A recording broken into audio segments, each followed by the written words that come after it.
Na naman kaming bagong ampon. No? Ang galing pumili ng bahay. Pag uwi ko, may bagong pusa na naman dito sa bahay. No? Paano ka nakapasok dito sa bahay? Ikwento mo. Pag uwi ko, may bago na namang pusa. Saan ka galing? Taga saan ka? Ang laki mo na eh, oh. Siguro mga 3 months old ka na. Naliligaw ka ba? O iniligaw ka? Ha?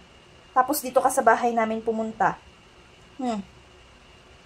Ano meow? Di tayo magkaintindihan eh. Ano pangalan mo? Tapos, nagpapahawa ka din talaga, no? Hindi ka man lang natatakot.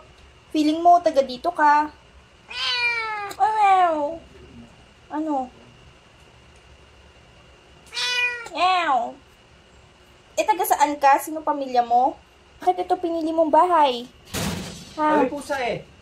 Natatakot nga sa'yo yung mga cats ko eh. Another cat distribution. Bakit? Bakit ka binigay sa akin? Kasi wala pa akong orange. Wala pa akong ginger cat. Ganun ba? Sumasagot pa talaga. Magkakasundo ba kayo ng mga cats ko? Natatakot sila sa'yo. Imbis na ikaw yung matakot sa kanila, sila yung natatakot sa'yo. Ano ba yan? Ginagawa mo sa akin?